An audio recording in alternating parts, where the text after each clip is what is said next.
Hello guys, good morning. Nandito ako ngayon sa shop namin. Bali, Saturday ngayon, 11 ng tanghali. Pero mamaya pa kami magbukas ng hapon, 5 to 9. So, ang gagawin ko ngayon dito is mag-prepare para mamaya. Bali, ito ang pangalan pala guys ng shop namin. May pangalan ba? Saan yun? Yan, Time Out Noodle Bar. Yan guys. Dito kami sa UK. Yan pala guys. Yan ang model namin si Giselle. Yan ang mga benta-benta. Sunod ito naman, medyo naka-istorbo ito ngayon guys kasi na-prepare namin ito para prepare namin ito para rotisserie, pang lechon ng manok. Yun ang plano namin na idagdag soon.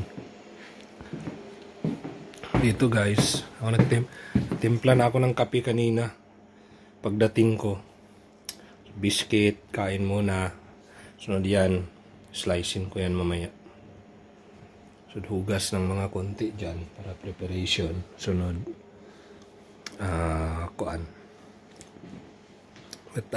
yan guys, slicing ko yan ngayon. 15 kg yan na chicken breast para mamaya preparation. Pero meron na rin akong meron nang naka-prepare dyan guys na nauna na. Na lang yan. Yang dagdag na lang just in case ba, kasi kahit na kasi umuulan dito guys, marami pa ring tao na maraming customer basta Saturday. Kagabi busy kami masyado rin kagabi guys, super busy kami kagabi, 3 kami dito. Pero mamaya hopefully busy rin. Prepare ko muna ang paghiwa ng yung mga ko guys. Prepare ko muna yung mga panghiwaan ko ng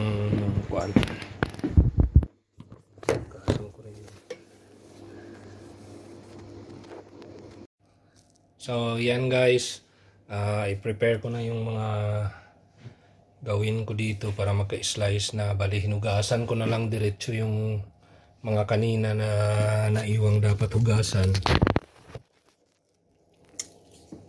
para wala nang problema. Ang gawin ko na lang is mag-prepare na lang ng para mag-slice na akong start na mag-slice. Ganito na lang siguro para makita ninyo yung ginagawa ko. Yan guys, mainit na rin, hindi ko na inom yung kape ko kanina kasi naglamig.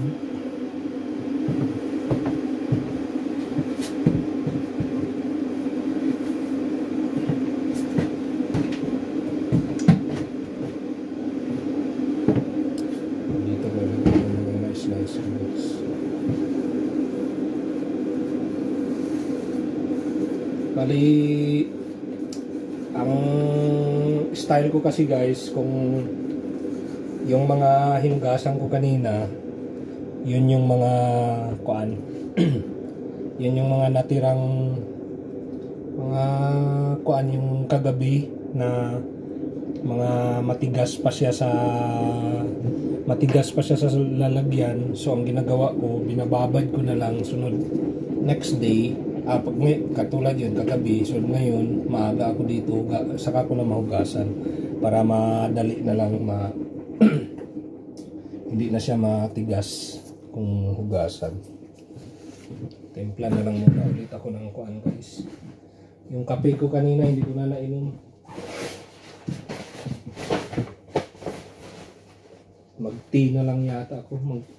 Magsakit kasi ang lalamunan ko guys. Sigla, dahil siguro ito sa lamig. Yan, T-ball. Galing ng Hong Kong. Bigay best friend namin.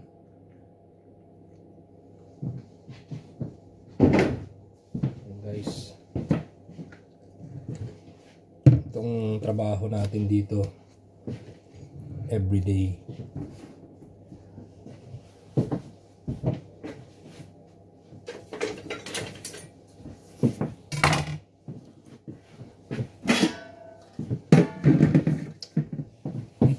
Dito guys,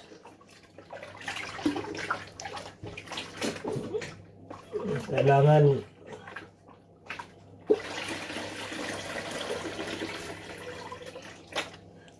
pag nag-abroad ka dito sa ibang bansa, kailangan masipag ka, pasensyoso sa lahat ng bagay.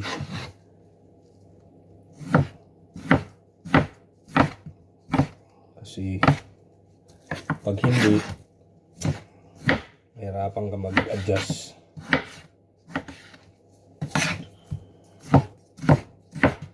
Yan guys, ganito lang ang nagawa namin guys. Ito, bite size ito siya pag iniiwa namin. Pag iniiwa ko bite size, sunod templahan, sunod pagkatapos yan, gawing fried chicken, sunod itapins namin ito sa yung kuan namin, base. Ang base namin dito na pagkain is rice and noodles. So ito siyang toppings, chicken. Wala kami masyado sa pork dito guys, walang kuan. Chicken lang talaga, mainly chicken kami and beef dito.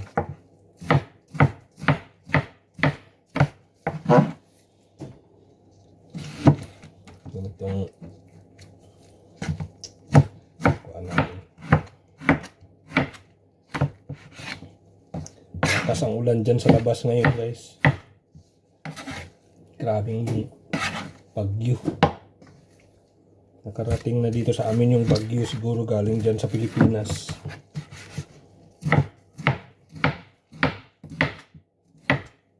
Bali ito guys, habang ini-slice ko ito, medyo matigas pa siya. Hindi pa siya yung talagang na-defrost na talaga.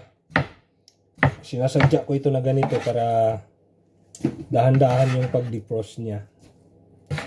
Hindi yung kuan, yung malambot na siya kaagad. Kasi hindi naman talaga ito ang first na lulutuin mamaya. Meron namang naka-prepare dyan.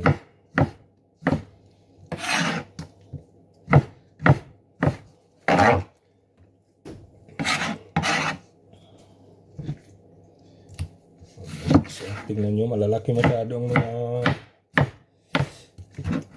size ng breast chicken dito guys. So, grabe ang laki. Parang isang buong katawan ng manok dyan sa atin siguro. Yung mga native na manok, yung mga noon na mga iniihaw namin.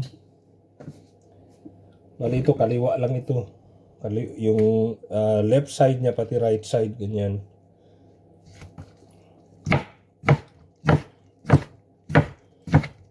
So, right size lang siya guys.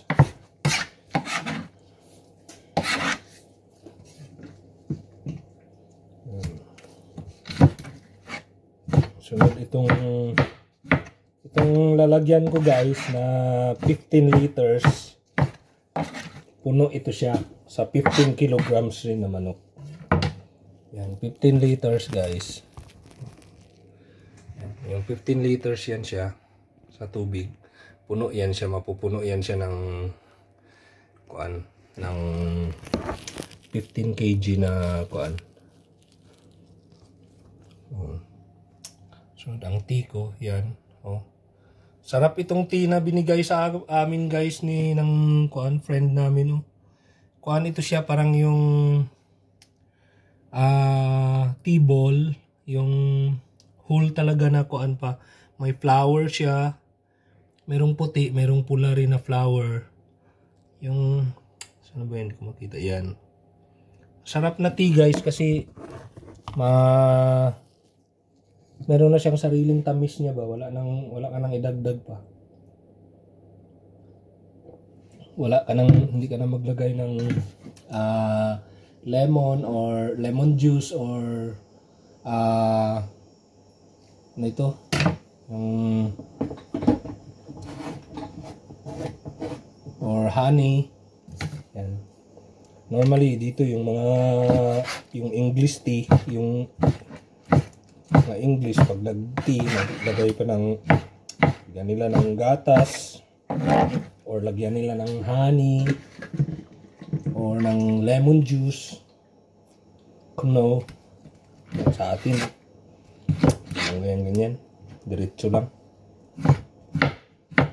Masarap rin sa kanila.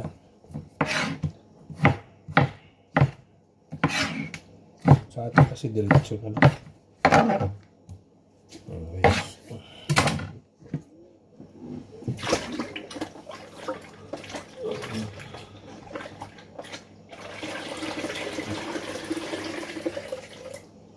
Mamaya, pag uwi ko mamaya guys, sigurado nandoon na naman si Dudong Ruby, nakaabang na naman sa akin. Pag nakita niya yung sasakyan kahit umuulan, kawawa naman yung ibon. Sabi nga ni Mrs. kung pwede ba napapasukin na lang siya doon sa bahay, pero hindi rin pwede guys, kawawa rin. Mas sanay siya na nasa labas lang siya. Yun lang, pag ganitong mga bagyo, parang makaawa isipin ba na nasa labas lang siya. Pero yung feathers niya kanina guys, hindi man sabi na kuan, parang hindi man basa. Makaya niya i-maintain na tuyo lang. Kasi di ba pag lumilipad sila, hindi man pwede na basa yung mga feathers nila. Malamig kahit naka-gloves tayo, malamig.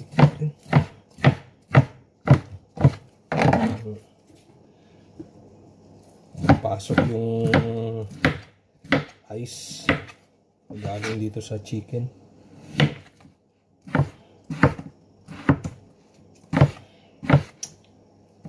So sa susunod guys na mga videos ko, sana napanood nyo yung mga previous na video ko, yung nung pumunta kami ng Manchester, yung kuan, ganun. So, susunod siguro pasyal ko kayo dito sa island, sa yung mga kuan, mga lugar-lugar dito, kahit saan na lang. Kasi baka nagsawa na rin kayo manood ng palagi sa harap lang ng bahay namin guys. Sunod si Dudong Robin lang palagi ang pinapanood ninyo.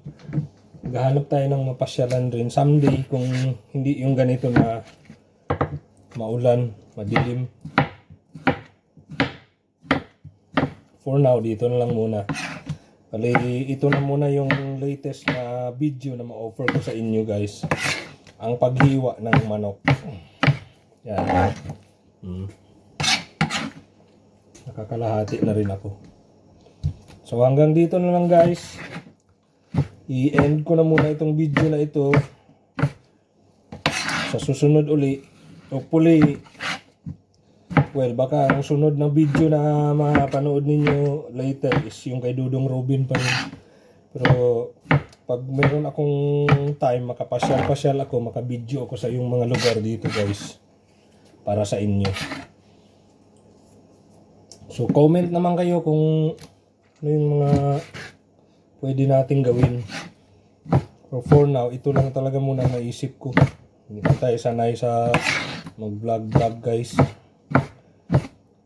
Pakuan na lang ito. Subok lang ba, baka makalusot na mga ganito style ng video.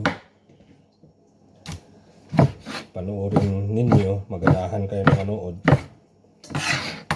So hanggang dito na lang guys, i-end ko na dito para pagkatapos nito, uwi na rin agad ako. Ay, magluto muna ako mag-advance na ako luto ng luto ng kanin para mamaya. Sunod, tama-tama yan, naka-rice cooker man yan. So, tama-tama pagbukas namin yun na mag-fry, kasi fried rice yung ino-offer namin guys.